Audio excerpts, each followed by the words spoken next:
تعالوا بقى النهاردة نعمل مع بعض البسلة كده بطريقة مختلفة وطعمها حلو قوي. هنعملها بكفتة بأقل من ربع كيلو كفتة. هنعمل صينية تحفة وكل الناس هتاكل منها. مش عارفة كنت شايلة الربع ده اعمل بيه ايه الصراحة، بس الوصفة دي بجد تحفة هتعجبكم جدا.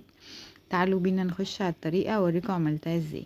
انا هنا هجيب مكعب من الزبدة كده مع حبة زيت، وهنزل بقى ببصلة. انا بفرم البصل كده مع الفلفل الرومي واشيله في الفريزر كده مكعبات واطلعه عند الاستخدام على طول. يعني بجيب كده البصل اقشره حلو قوي واغسله وبعدين افرمه في الكبة واقسمه بقى على اكياس. في ثانية كده هتلاقيه فك معاكي وبقى تحفة زي ما انتوا شايفين. وساعات بفرم معاه فلفل رومي وساعات بقى ايه بعمله سادة.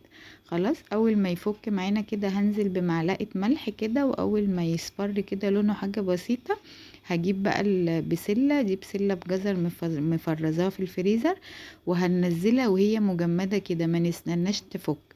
هي هتلاقيها فكت معاكي 5 دقايق كده، هتلاقيها فكت معاكي. وممكن تديها فنجان كده من المية المغلية هتفك معاكي بمنتهى السهولة.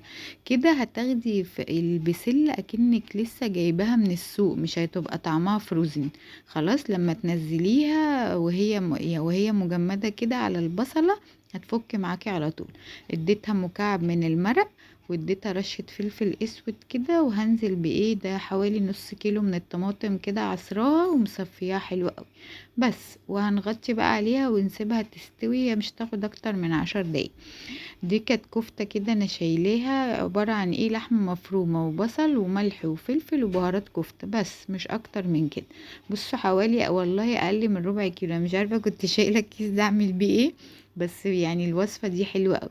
خلاص هكورها كده صغير وهنزل في مكعب زبدة كده، واول ما تاخد لون بقى من كل الجوانب كده هتكون طبعا البسلة معانا استوت. هنا لازم البسلة تكون مستوية 100%. خلاص، هنزل بس الكفتة ايه تاخد غلوة كده. طبعا انا هنزلها من غير الدهون، انت عايزة تنزليها بدهونها تمام، انا لا، انا هصفيها كده من الدهون اللي فيها وهنزل بيها تاخد غلوة على النار. هنقلها بقى في طاجن، في بايركس، في صينية، اي حاجة كده. بصوا، وادخلها بقى تحت الشواية تاخد لون كده وتتشمع، والكفتة برضو تكمل سواها. هي الكفتة كانت مستوية يعني، بس الطريقة دي هتعجبكم جدا. هتحسوا ان انتوا بتاكلوا ايه، كفتة مشوية كده ايه سنة. بجد وصفة تحفة وطعمها حلو قوي. هتعجبكم جدا جدا لما تجربوها.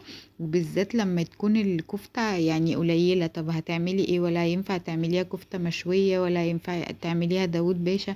فجربي الطريقة دي هتعجبك جدا وهتكفي كل الأسرة. وبس كده حبايبي، خلصت.